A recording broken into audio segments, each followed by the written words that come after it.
So we only have 4 more lectures left, and what Professor Demain and I have decided to do is to give 2 series of lectures on sort of advanced topics. And so today and Wednesday, we're going to talk about parallel algorithms where you have more than one processor whacking away on your problem. And this is a very hot topic right now because all of the chip manufacturers are now producing so-called multi-core processors where you have more than one processor per chip. And so knowing something about that is good. The second topic we're going to cover is going to be caching and how you design algorithms for systems with cache. Right now we've sort of programmed everything as if it were just a single level of memory, and that's not, for some problems, that's not entirely realistic model. You'd like to have some model for how the caching hierarchy works and how you can take advantage of that. And there's been a lot of research in that area as well. So, so both of those actually turn out to be my area of research. So this is actually fun for me. Actually, most of it's fun anyway. But so today we'll talk about parallel algorithms.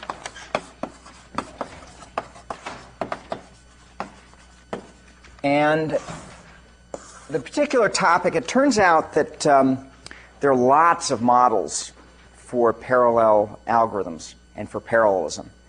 And that's one of the reasons that whereas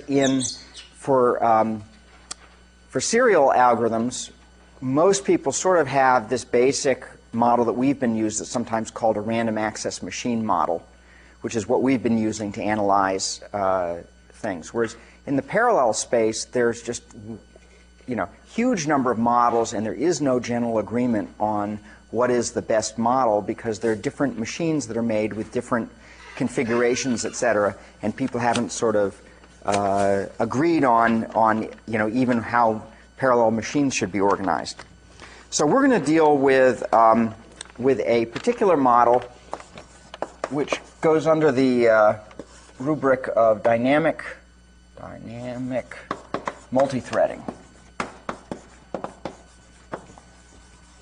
which is appropriate for the multi-core machines that are now being built or for shared memory programming. It's not appropriate for what's called distributed memory programs particularly because the processors are able to access things, and for those you need more involved models. So let me start just by giving you an example of how one would write something. I'm going to give you a program for calculating the nth Fibonacci number in this model. This is actually a really bad algorithm I'm going to give you because it's going to be the exponential time algorithm, whereas we know from week 1 or 2 that you can calculate the nth Fibonacci number in how much time? Log n time. So this is 2 exponentials off of what you should be able to get. Okay, 2 exponentials off. Okay, so here's the code.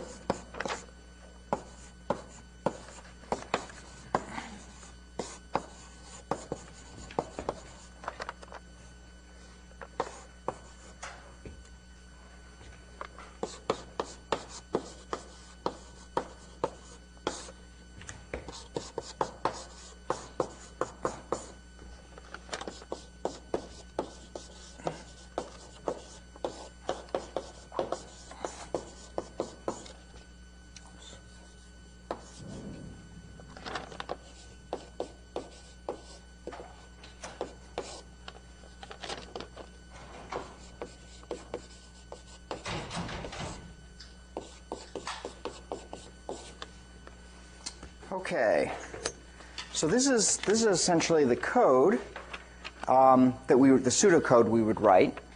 Let me just explain a little bit about. We have a couple of keywords here we haven't seen before, in particular spawn and sync. Okay, so spawn. This basically says that the subroutine that you're calling, you use it as a keyword before a subroutine.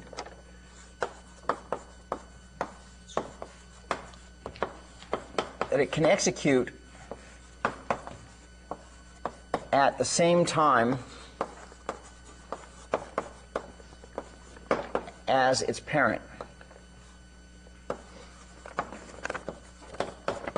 So here, when we say x equals spawn of fib of n minus 1, we immediately go on to the next statement. Okay? And now, while we're executing fib of n minus 1, we can also be executing now this statement, which itself will spawn something off. Okay? And we continue, and then we hit the sync statement. And what sync says is,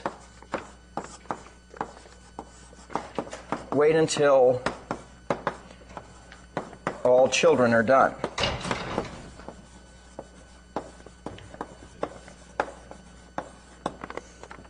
Okay, so it says, once you get to this point, you got to wait until everything here has completed before you execute the x plus y, because otherwise you're going to try to execute the calculation of x plus y without having computed it yet. Okay? So that's the basic structure. What this described, notice in here we've never said how many processors or anything we're running on. Okay? So this actually is just describing logical parallelism.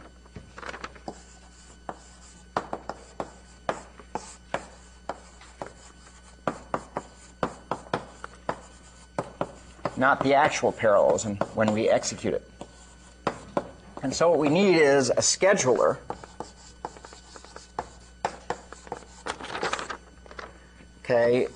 to determine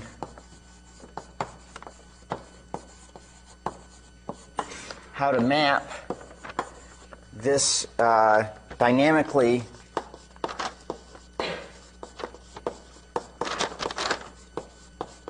unfolding execution onto whatever processors you have available. Okay? And so today, actually, we're going to talk mostly about scheduling. Okay? And then next time, we're going to talk about specific application algorithms and how you analyze them. Okay? So you can view the actual computation, multi-threaded computation,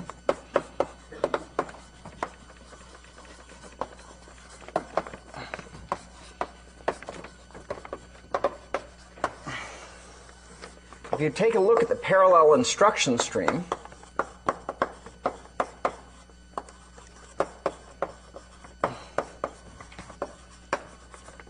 it's just a directed acyclic graph. Okay? So let me show you how that works. So normally when we have an instruction stream, I look at each instruction being executed. If I'm in a loop, I'm not looking at it as a loop, I'm just looking at the sequence of instructions that's actually executed. I can view that just as a chain. Before I execute one instruction, I have to execute the one before it. Before I execute that, I've got to execute the one before it. At least that's the abstraction. Of course, if you've studied processors, you know that there are a lot of tricks there in figuring out instruction-level parallelism and how you can actually make that serial instruction stream be actually executed in parallel. But what we're going to be mostly talking about is the logical parallelism here and what we can do in that context. So in this DAG, the vertices are threads, which are maximal sequences of instructions not containing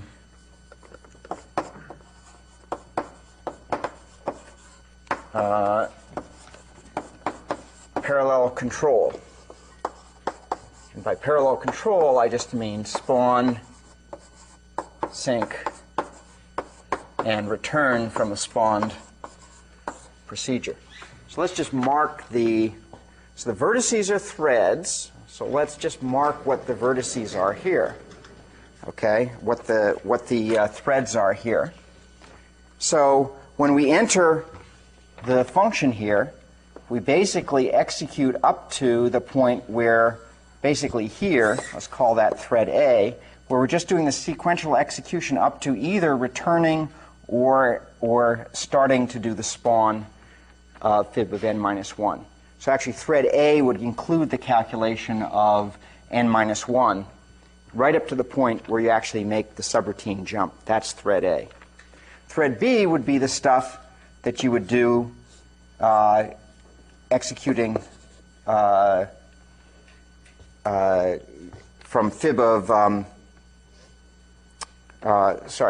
B would be from the, right, we go up to the spawn. So we've done the spawn. I'm really looking at this. So B would be up to the spawn of y. Okay, spawn of fib of n minus 2 to compute y. And then we'd have essentially an empty thread, so I'll ignore that for now. But really, then we have after the sync up into the point that we get to the return of x plus y. So basically, we're just looking at maximal sequences of instructions that are all serial. And every time I do a parallel instruction, okay, a spawn or a sync or return from it, that terminates the current thread. Okay, so we can look at that as a bunch of small threads. So those of you who are familiar with threads from Java threads or from POSIX threads, okay, so-called P threads, those are sort of heavyweight static threads. This is a much lighter weight notion of thread, okay, that we're using in this model. Okay, and so those are the vertices, and now let me map out a little bit how this works so we can see where the edges come from. So let's imagine we're executing fib of 4. So I'm going to draw a horizontal oval. That's going to correspond to the procedure execution. And in this procedure, there are essentially 3 threads. We start out with A, so this is our initial thread.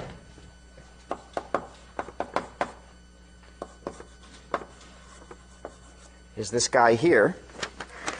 And then when he executes a spawn, okay, he's going to execute a spawn. We're going to create a new procedure, and he's going to execute a new A recursively within that procedure. But at the same time, we're also going to be now allowed to go on and execute B in the parent. We have parallelism here when I do a spawn. Okay, and so there's an edge here. This edge we're going to call a spawn edge. Okay, and this is called a continuation edge, because it's just simply continuing the procedure execution. Okay. Now at this point, this guy, we now have 2 things that can execute at the same time. Once I've executed A, I now have 2 things that can execute. Okay. So this one, for example, may spawn another thread here. Oh, so this was fib of 3, right? And this is now fib of 2. Okay, so he spawns another guy here, and simultaneously he can go on and execute B here, okay, with a continue edge. And B, in fact, can also spawn at this point.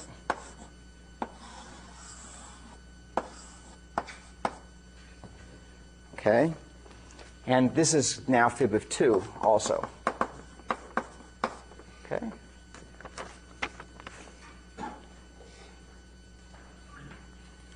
And now, at this point, we can't execute C yet here, even though I've spawned things off. Okay, and the reason is because C won't execute until we've executed this sync statement, which can't occur until A and B have both been executed. Okay, so he just sort of sits there waiting.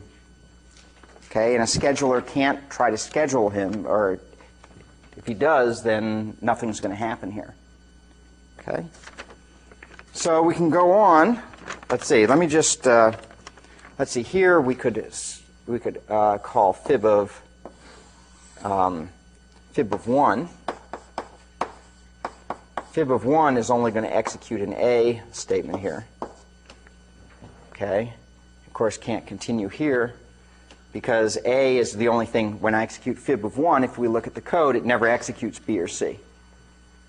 Okay? And similarly here, this guy here could do fib of 1. Actually, I've got to do it.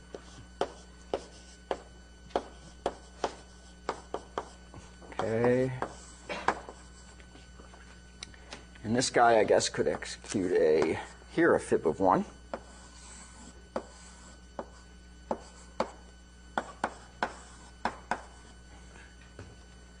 Okay, and maybe now this guy calls his another fib of 1, and this guy does another one. There's going to be fib of 0, right? Keep drawing that arrow to the wrong place. Okay, and now once these guys return, well, let's say these guys return here, I can now execute C. But I can't execute them until both of these guys are done and that guy is done. So you see that we get a synchronization point here before executing C. Okay? And then similarly here, now that we've executed this and this, we can now execute this guy here. And so those returns go to there. Likewise here, this guy can now execute his C. And now once both of those are done, we can execute this guy here. And then we're done. This is our final thread.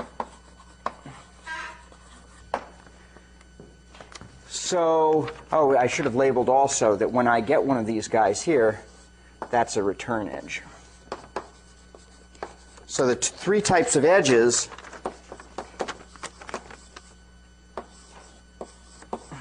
are spawn, return, and continuation.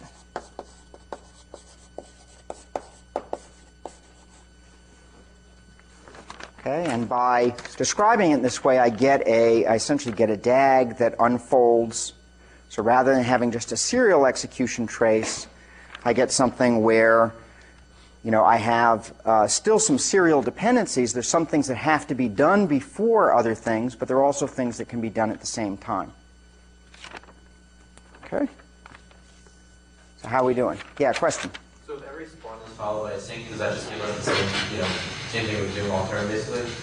If every spawn were covered by a sync, effectively, yeah. Yeah, effectively. There's actually a null thread that gets executed in there, which I haven't bothered to show. But yes, basically you would then not have any parallelism. Okay, because you would spawn it off, but then you're not doing anything in the parent. So it's just pretty much the same, yeah, as if it executed serially. Yep. Okay. So you can see that basically what we have here in some sense is a DAG embedded in a tree. Okay? So you have a tree that's sort of the procedure structure, but in there you have a DAG, and that DAG can actually get to be pretty complicated. Okay, now what I want to do is, now that we understand that we've got an underlying DAG, I want to switch to trying to study the performance attributes of a particular DAG execution. So looking at performance measures.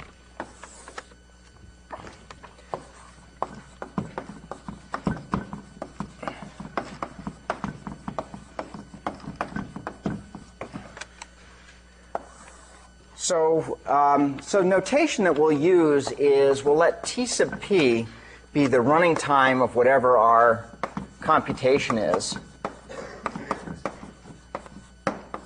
on P processors.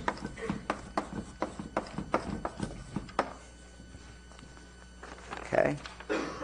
So TP is how long does it take to execute this on P processors? Now, in general, this is not going to be just a particular number, okay, because I could have different scheduling disciplines would lead me to get different numbers for TP, okay? But when we talk about the running time, we'll still sort of use this notation, and I'll try to be careful as we go through to make sure that there's no confusion about what that means in context. There are a couple of them, though, which are fairly well defined. One is, based on this, one is T1. So T1 is the running time on one processor. Okay? So if I were to execute this on one processor, you can imagine it's just as if I had just gotten rid of the spawn and sinks and everything and just executed it. That'll give me a particular running time. And we call that running time on one processor the work. It's essentially the serial time. Okay, so when we talk about the work of a computation, we just mean essentially its serial running time. Okay. The other measure that ends up being interesting is what we call T infinity. Okay, and this is the critical path length.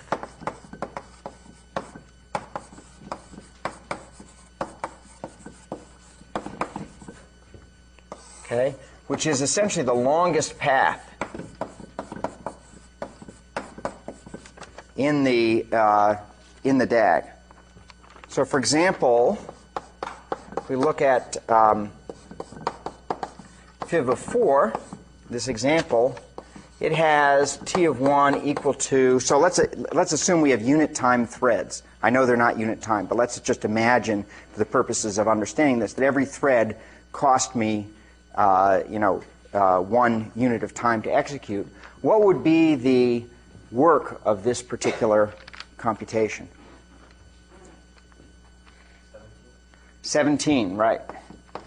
Okay, because all we do is just add up, 3, 6, 9, 12, 13, 14, 15, 16, 17.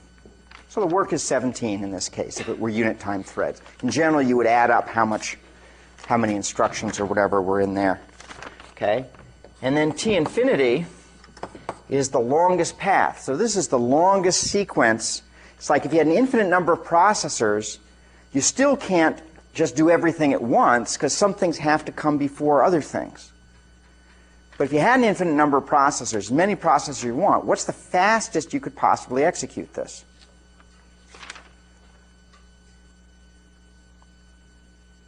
A little trickier. Yeah? 7. 7? So what's your 7? Like going all the way down the left side and then... So 1, 2, 3, And go to the right. 4, Down. 5, 6, 7, 8. Yeah. 8 is the longest path. Okay? So the work and the critical path length, as we'll see, are key attributes of any computation. Okay? And abstractly, they're the, and this is if just for the notes, if they're unit time threads.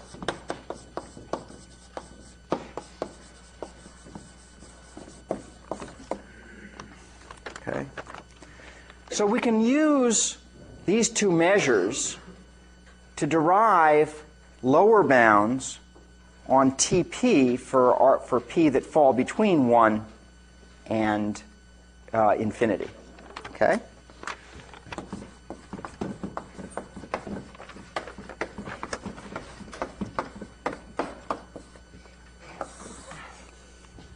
Okay? So the first lower bound we can derive is that TP is got to be at least T1 over P.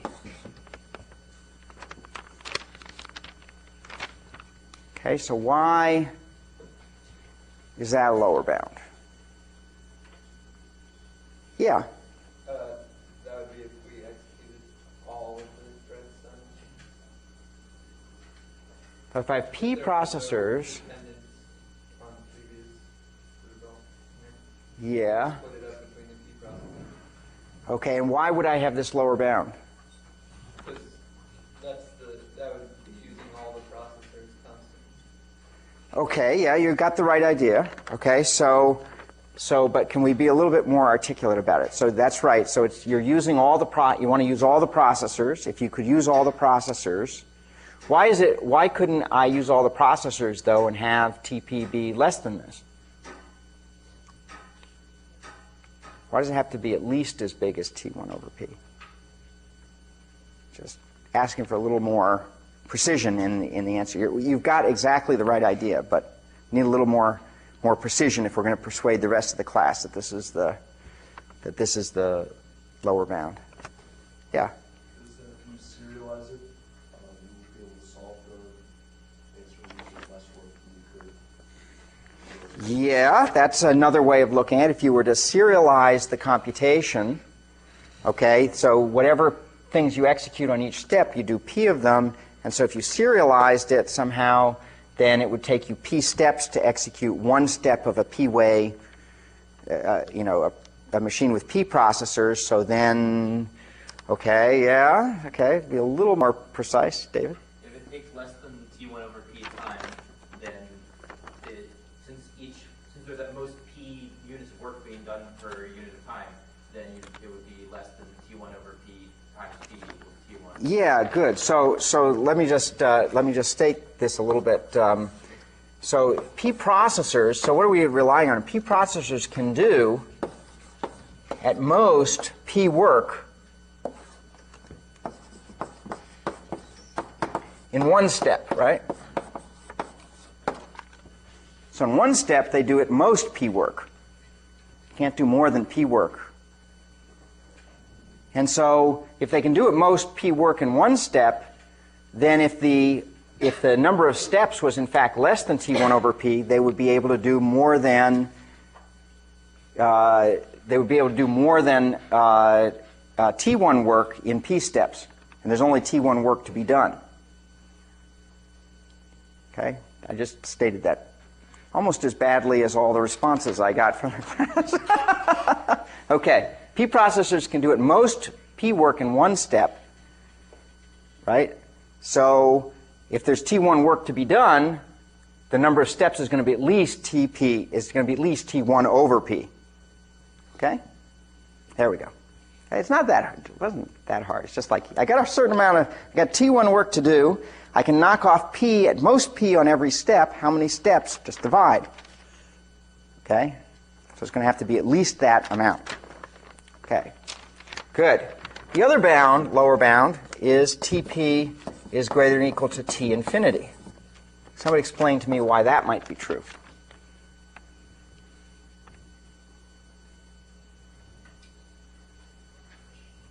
Yeah. If you have infinity processors, you also have P processors. Yeah, if you have an infinite number of processors, you also have, you have P.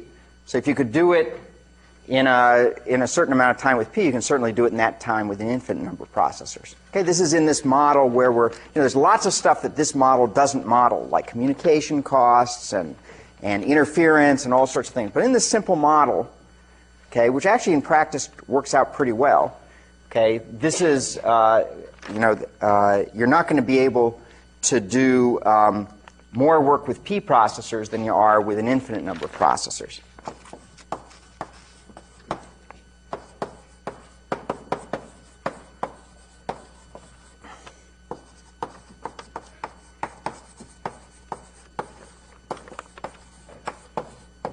Okay, so those are helpful. Those are helpful bounds for to understand when we're trying to make something go faster. It's nice to know what you could possibly hope to achieve. Okay, as opposed to beating your head against the wall. How come I can't get it to go much faster? Maybe it's because one of these lower bounds is operating. Okay, well, we're interested in how fast we can go. That's a main reason for using multiple processors, is you hope you're going to go faster than you could with one processor. So we define T1 over TP to be the speed up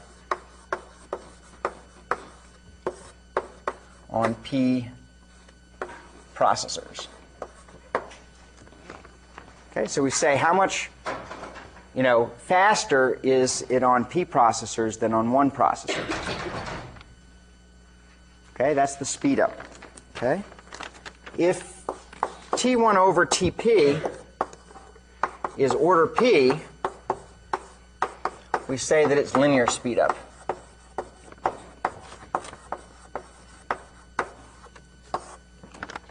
Okay, in other words, why? Because that says that it means that I've thrown P processors at the job, I'm going to get a speed up that's proportional. I'm going to get a speed up that's proportional to P. Okay, so when I throw P processors at the job and I get TP, if that's order P, that means that in some sense my processors each contributed within a constant factor its full measure of support. If this in fact we're equal to P, we call that perfect linear speed up. Okay, so but here we're looking at giving ourselves, for theoretical purposes, a little bit of a constant buffer here, perhaps. Okay, if T1 over Tp is greater than P, we call that superlinear speed up. Okay, so what can somebody tell me? When can I get superlinear speed up?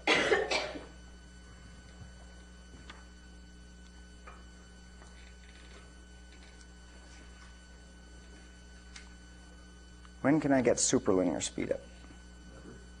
Never. Okay, why never? Yeah, if we buy these lower bounds, the first lower bound there, it says Tp is greater than or equal to T1 over P. And if I just take T1 over Tp, that says it's less than or equal to P. So this is never. Okay, not possible in this model.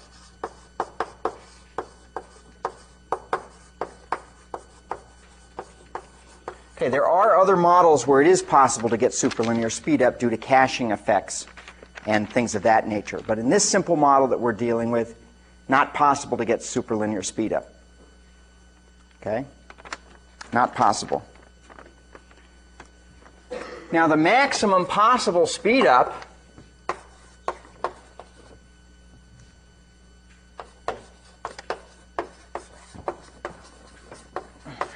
given some amount of work and critical path length is what? What's the maximum possible speed up I could get? Over any number of processors. What's the maximum I could possibly get?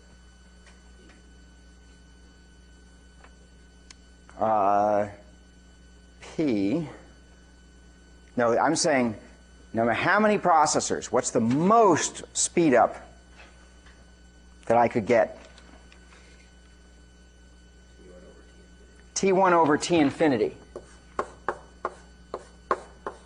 Because this is the, okay, so T1 over T infinity is the maximum I could possibly get. Okay, if I threw an infinite number of processors at the problem, that's going to give me my biggest speed up. Okay, and we call that the parallelism. Okay, so that's defined to be the parallelism. So the parallelism of the particular algorithm is essentially the work divided by the critical path length. Another way of viewing it is that this is the average amount of work that can be done in parallel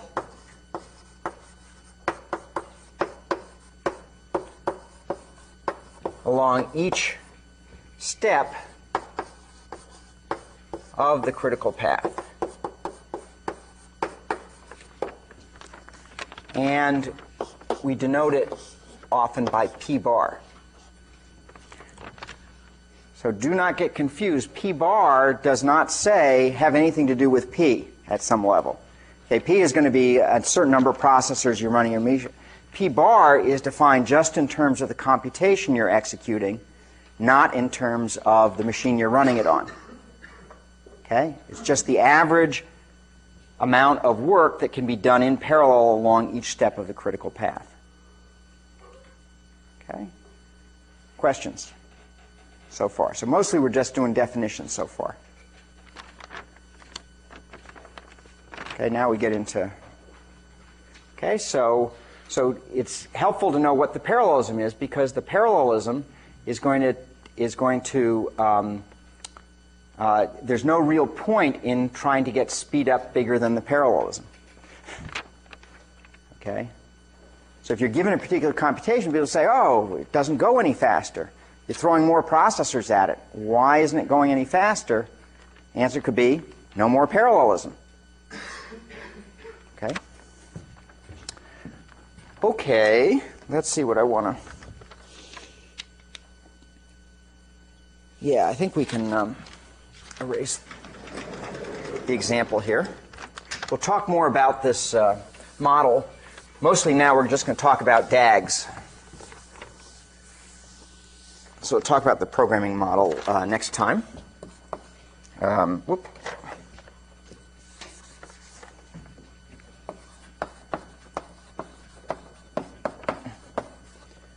let's talk about scheduling.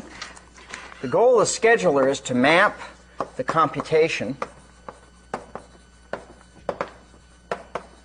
to P processors.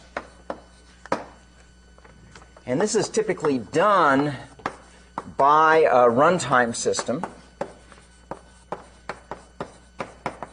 which, if you will, is an algorithm that is running underneath the language layer that I showed you. Okay, so the programmer designs an algorithm using spawns and sinks and so forth. Okay, then underneath that, there's an algorithm that has to actually map that executing program onto the processors of the machine as it executes. And that's the scheduler. Okay, so it's done by the language runtime system typically. Okay, so it turns out that online schedulers, let me just say they're complex. Okay, they're not necessarily easy things to build. Okay, they're not too bad actually. But we're not going to go there because we only have 2 lectures to do this. Instead, what we're going to do is we'll illustrate the ideas using offline scheduling.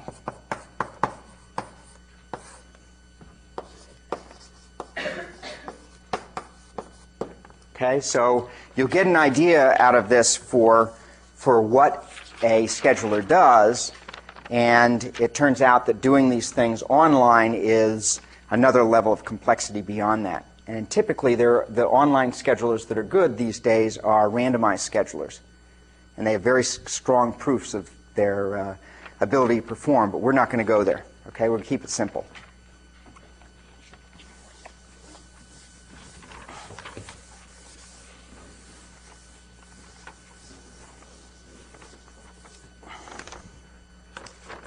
And in particular, we're going to look at a particular type of scheduler called a greedy scheduler.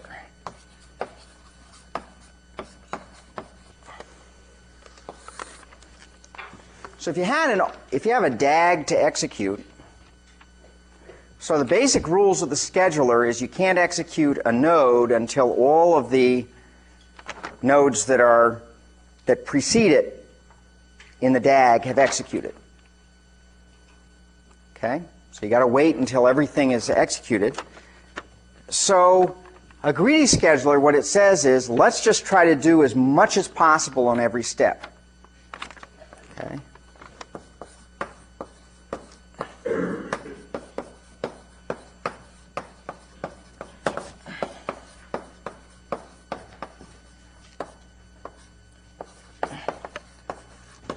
In other words, it says, I'm never going to try to guess that it's worthwhile delaying doing something. If I can do something now, I'm going to do it. And so each step is going to correspond to one of be one of two types. The first type is what we'll call a complete step. And this is a step in which there are at least p threads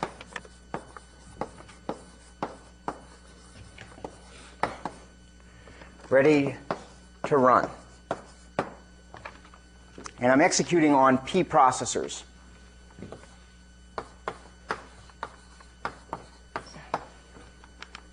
There are at least p threads ready to run.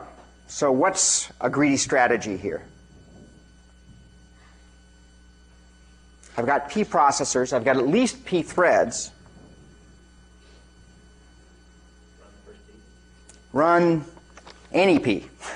Yeah, first p would be, if you had a notion of ordering, that would be perfectly reasonable. Here we're just going to execute any p.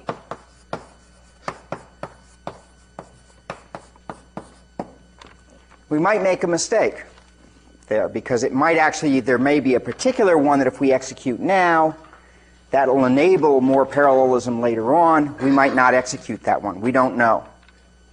Okay? But basically what we're going to do is just execute any p willy-nilly. So there's some, if you will, non-determinism in this step here because which one you execute may or may not be a good choice. Okay, the second type of step we're going to have is an incomplete step.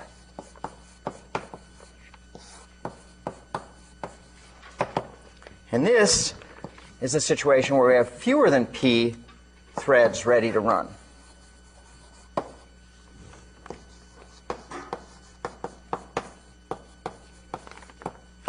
So what's our strategy there?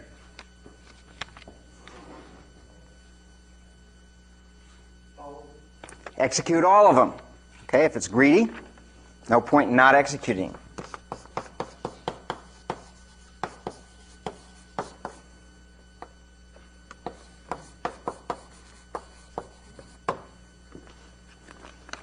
Okay. So if I've got more than p threads ready to run, I execute any p. If I have fewer than p threads ready to run, we execute all of them. So it turns out this is a good strategy. It's not a perfect strategy. In fact, the strategy of trying to schedule optimally a DAG on P processors is NP complete, meaning it's very difficult. So those of you who go on to take 6045 or 6840, highly recommend these courses. And we'll talk more about that in the last lectures. We talk a little bit about what's coming up in the theory engineering concentration. You can learn about NP completeness and about how you show that certain problems, there are no good algorithms for them, okay, that we're aware of, okay, and what exactly that means. So it turns out that this type of scheduling problem turns out to be a very difficult problem to get it optimal. But there's a nice theorem due independently to Graham and Brent. It says essentially a greedy scheduler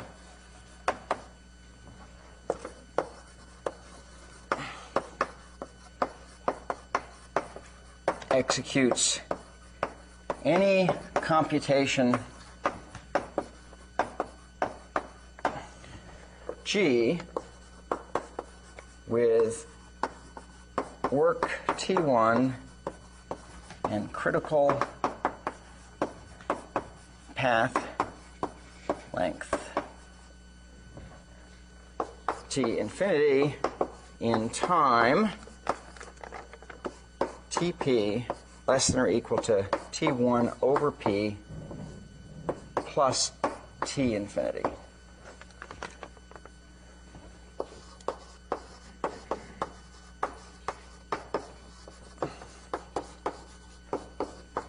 On a computer with P processors. Okay. So it says that I can achieve T1 over P plus T infinity. So what does that say if we take a look and compare this with our lower bounds on runtime, how efficient is this? How does this compare with the optimal execution?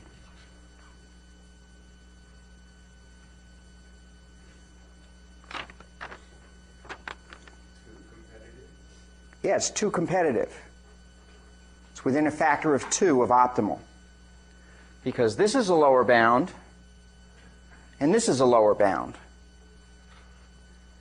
And so if I take twice the max of these two, twice the maximum of these two, that's going to be bigger than the sum. So I'm within a factor of 2 of whichever is the stronger lower bound for any situation. So this says you get within a factor of 2 of efficiency in scheduling in terms of the runtime on P processors.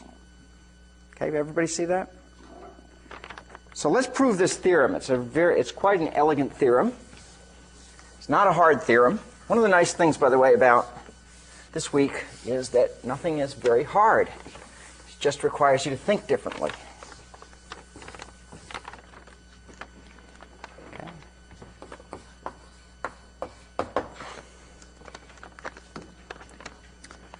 Okay, so the proof has to do with counting up how many complete steps we have and how many incomplete steps we have.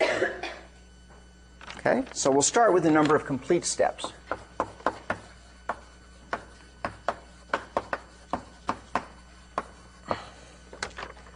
So can somebody tell me what's the largest number of complete steps I could possibly have? Yeah, I heard somebody mumble it back there.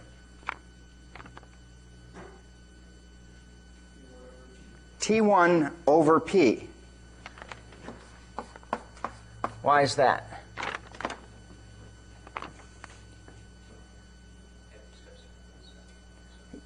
Yeah, so the number of complete steps is at most T1 over P because why?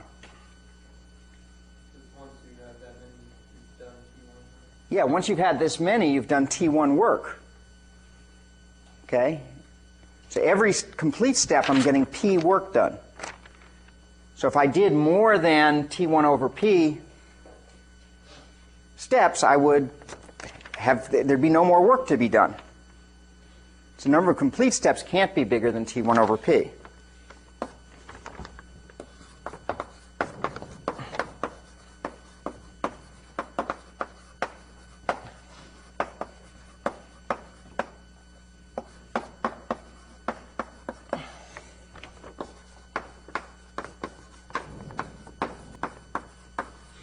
Okay, so that's this piece. Okay, now we're going to count up the incomplete steps and show it's bounded by T infinity. Okay, so let's consider an incomplete step. Let's see what happens.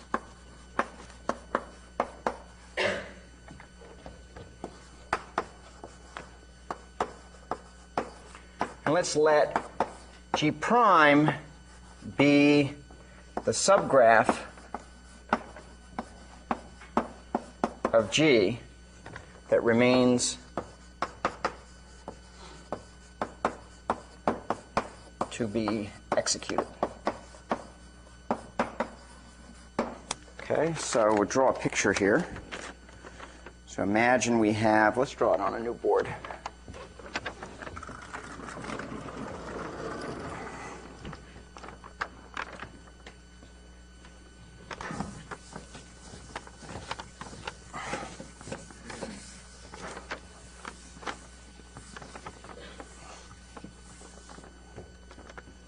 Here we're going to have a graph, our graph G. We're going to do actually P equals 3 as our example here. So imagine that this is the graph G.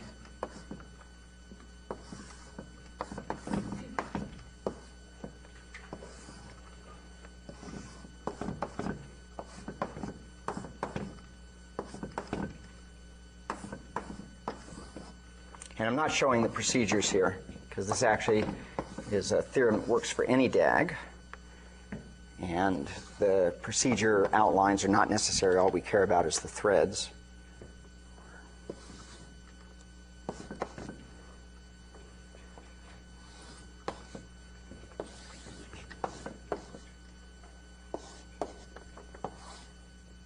Oop, missed one.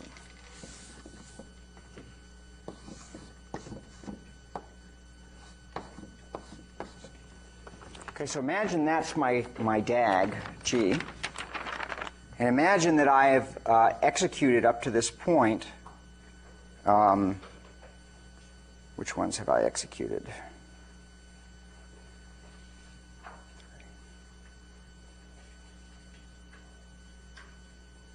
Yeah, I've executed these guys.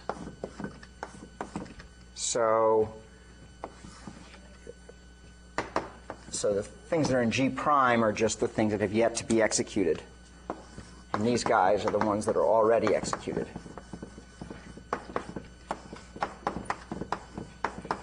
And we'll imagine that all of them are unit time threads without loss of generality. The theorem would go through even if each of these had a particular time associated with it. Okay, same scheduling algorithm will work just fine. So how can I characterize the threads that are ready to be executed? Which are the threads that are ready to be executed here? Let's just see. Somebody. So that one? No, that's not ready to be executed. Why? Because it's got a predecessor here. This guy. Okay, so this guy's ready to be executed.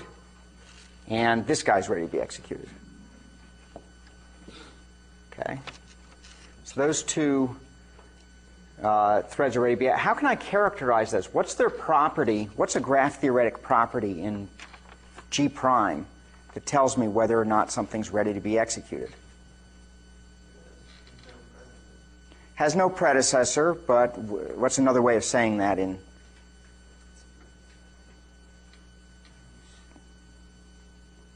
It's got no predecessor in G prime. What does it mean for a node not to have a predecessor in a graph? It means its integree is 0, right? Same thing, okay? So the threads with integree 0 in G prime are the ones that are ready to be executed. Okay? And if it's incomplete step, what do? I'm going to execute, says if it's an incomplete step, I execute all of them. Okay, so I execute all of these. Okay. Now when I execute all of the integree 0 threads, what happens to the critical path length of the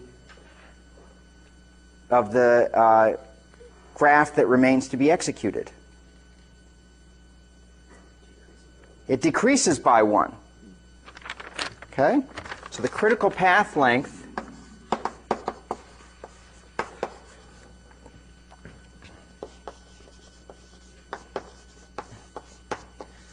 of what remains to be executed, G prime, is reduced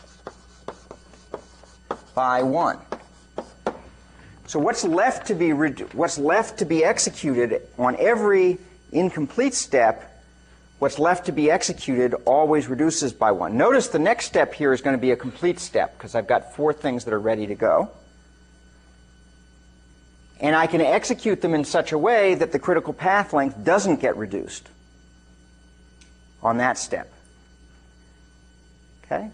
But if I have to execute all of them, then it does reduce the critical path length. Now, of course, both could happen, okay, at the same time. Okay? But any time that I have an incomplete step, I'm guaranteed to reduce the critical path length by 1. Okay? So that implies that the number of incomplete steps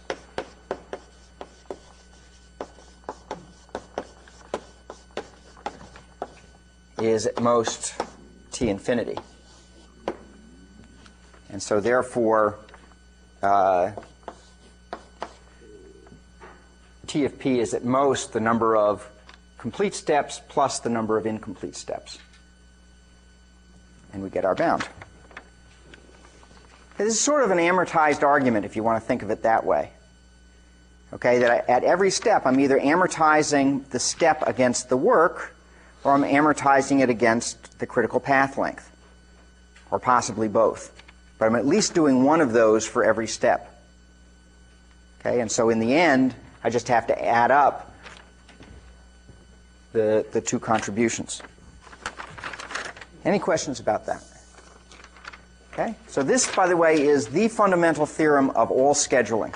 If ever you study anything having to do with scheduling, this basic result is sort of the foundation of a huge number of things. And then what people do is they gussy it up and all, like, let's do this online, okay, with a scheduler, et cetera. Everybody's trying to match these bounds, okay, of what an omniscient, greedy scheduler would achieve.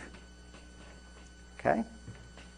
And all kinds of other, there are all kinds of other things. But this is sort of the basic theorem that just pervades the whole area of scheduling. Okay. Let's do a quick corollary. I'm not going to erase those. Those are just too important. I want to erase those. Let's not erase those. I don't want to erase that either. We're going to go back to the top. Actually, we'll put the corollary here, because that's just one line.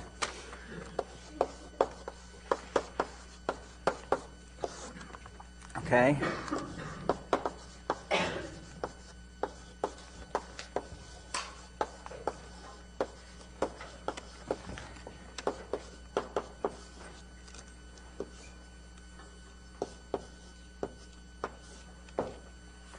The corollary says you get linear speed up if the number of processors that you allocate, that you run your job on, is order the parallelism. Okay, so greedy scheduling gives you linear speed up if you're running on essentially parallelism or fewer processors. Okay, so let's see why that is. I hope I'll fit this. Okay, so T bar is T1 over T infinity. Okay, and that implies that if P equals order T1 over T infinity, then that says, just bringing those around, T infinity is order T1 over P. So everybody with me? Just algebra. So it says, so this is the definition of parallelism, T1 over T infinity. And so if P is order parallelism, then it's order T1 over T infinity. And now just bring it around, it says T infinity is order T1 over P. So that says T infinity is order T1 over P. Okay? And so, therefore, continue the proof here. Thus, T sub P is at most T1 over P plus T infinity. Well, if this is order T1 over P, the whole thing is order T1 over P.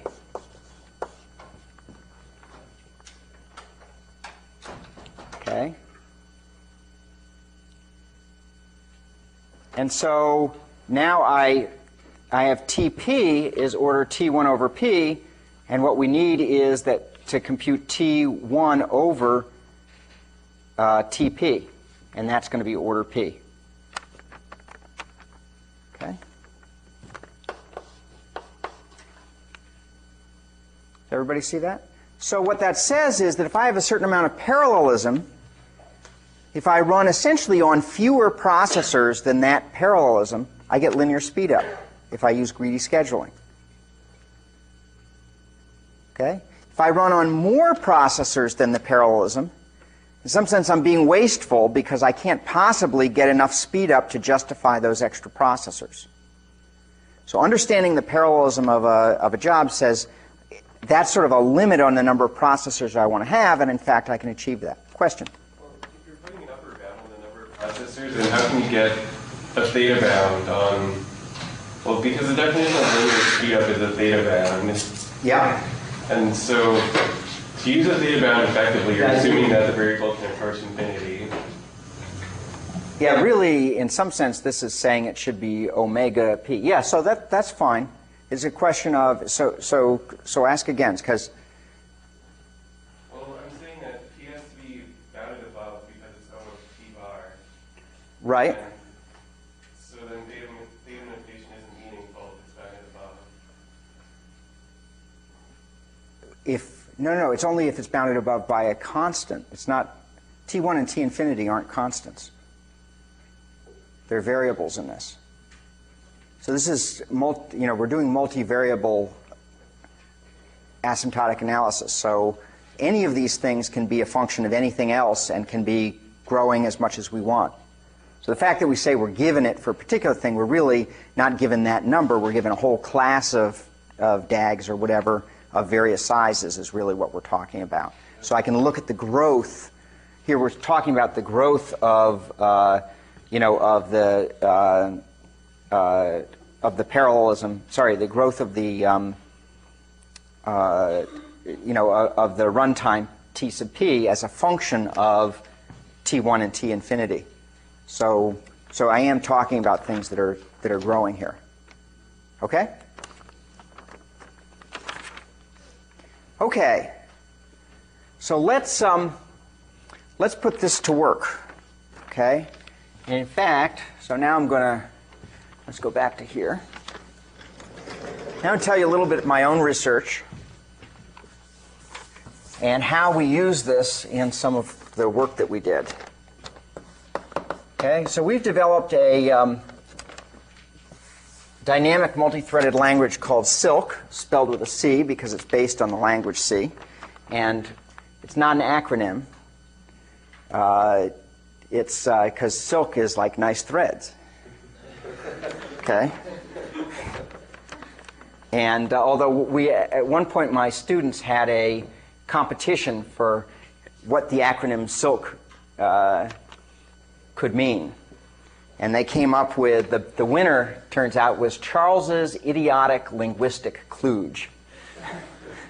So anyway, if you want to take a look at it, you can find some stuff on it here.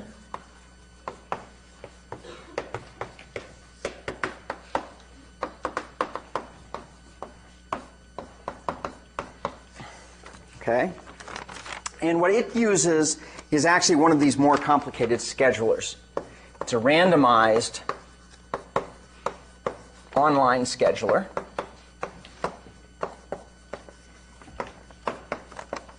Okay.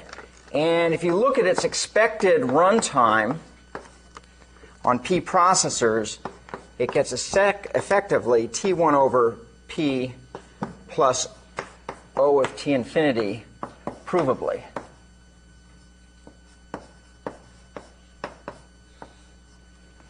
Okay? And empirically, if you actually look at what kind of runtimes you get to find out what's hidden in the big O there, it turns out, in fact, it's T1 over P plus T infinity, with the constants here being very close to 1 empirically. So no guarantees, but this turns out to be a pretty good bound. You know, sometimes you see a coefficient on T infinity that's up maybe close to 4 or something, but generally you don't see something that's much bigger than that, and mostly it tends to be around. If you do a linear regression curve fit, you get that the constant here is close to 1. And so you get, with this, you get near perfect if you used this formula as a model for your runtime. You get near perfect linear speed up.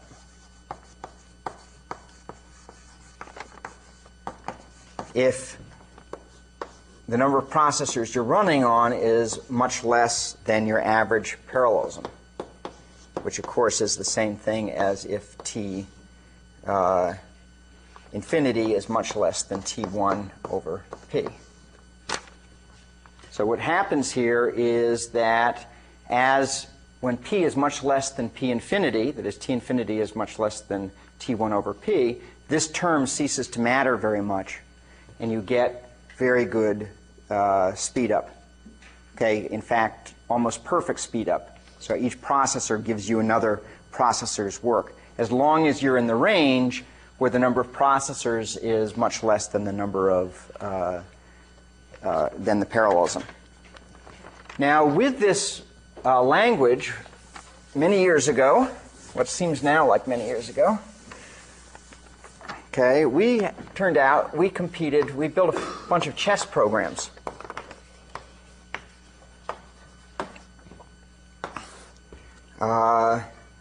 And among our programs were Star Socrates and Silk Chess. And we also had several others, and these were, I would call them, world class. In particular, we tied for first in the 1995 World Computer Chess Championship in Hong Kong, and then we had a playoff and we lost. It was really a shame. Okay, we almost won, running on big parallel machine. That was, incidentally, some of you may know about the Deep Blue chess playing program. That was the last time before they faced the then world champion Kasparov that they competed against programs. They tied for third in that tournament. Okay, so we actually outplaced them. However, in a head-to-head competition, we lost to them. So we had one loss in the tournament up to the point of the finals. They had a loss and a draw. Most people aren't aware that Deep Blue, in fact, was not the reigning World Computer Chess Championship when they faced Kasparov. The reason that they faced Kasparov was because IBM was willing to put up the money. Okay, so we developed these chess programs, and the way we developed them was, let me in particular talk about Star Socrates. We had this interesting anomaly come up.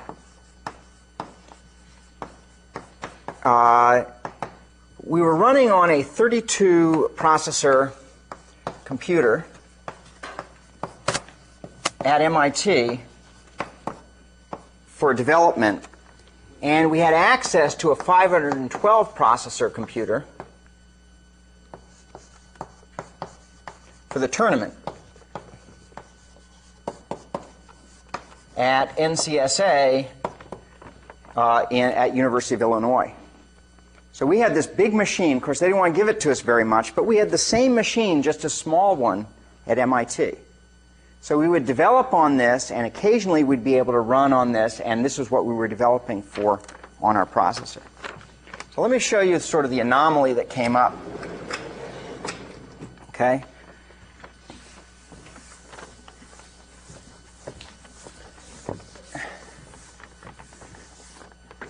So we had a version of a program that I'll call the original program.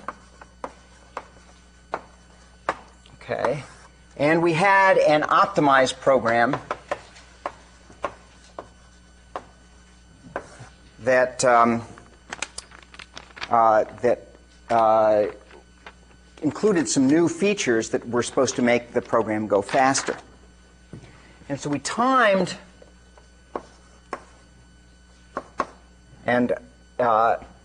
it on our 32 processor machine, and it took us 65 seconds to run it.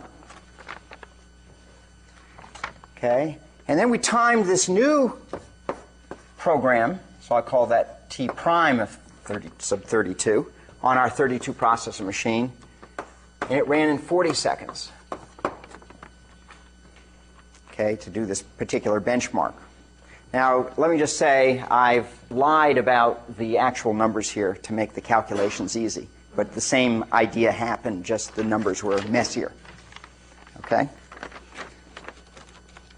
So this looks like a significant improvement, okay, in runtime, but we rejected the optimization.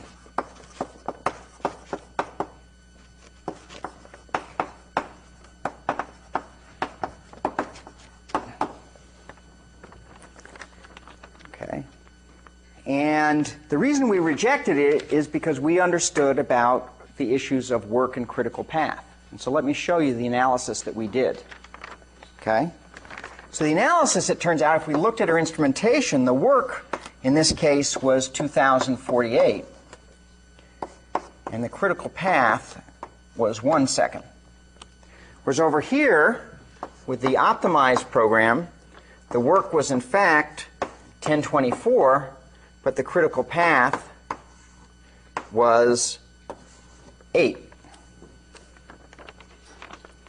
So if we plug into our simple model here, the one I have up there with the approximation there, I have T32 is equal to T1 over 32 plus T infinity, and that's equal to, well, the work is 2048 divided by 32. What's that? 64. Good. Plus the critical path, 1, that's 65. So that checks out with what we saw. Okay, in fact, we did that and it checked out. Okay, it was very close. Okay, over here, T prime of 32 is T prime 1 over 32 plus T infinity prime, and that's equal to 1024 divided by 32 is 32 plus 8, the critical path here, that's 40. So that checked out too. So now what we did is we said, okay, let's extrapolate to our big machine. How fast are these things going to run on our big machine? Well, for that, we want T of 512, and that's equal to T1 over 512 plus T infinity. And so what's 2048 divided by 512 is 4, plus T infinity is 1. That's equal to 5. So go quite a bit faster on this. But here, T prime of 512 is equal to T1 prime over 512 plus T infinity prime is equal to, well, 1024 plus divided by 512 is 2 plus critical path of 8, that's 10. Okay, and so you see that on the big machine, we would have been running twice as slow had we adopted that, quote, optimization. Okay, because we had run out of parallelism, and making the parallelism, this was making the critical path longer, and we needed to have a way of doing it where we could reduce the work. Yeah, it's good to reduce the work, but not if the critical path ends up getting rid of the parallelism that we hope to be able to use during the runtime. So it's twice as slow. Okay, twice as slow. So the moral is that the work and critical path length predict the performance better than the execution time alone. Okay, when you look at scalability. And a big issue on a lot of these machines is scalability. Not always. Sometimes you're not worried about scalability. Sometimes you just care. Had we been running in the competition on a 32 processor machine, we would have accepted this optimization. Would have been a good trade-off. Okay? But because we knew that we were running on a machine with a lot more processors and that we were close to running out of the parallelism, it didn't make sense to be increasing the critical path at that point, because that was just reducing the parallelism of our calculation. Okay, next time, any questions about that first? No? Okay. Next time we're going to now that we understand a model for execution, we're going to start looking at the performance of particular algorithms when we code them up in a dynamic multi-threaded style.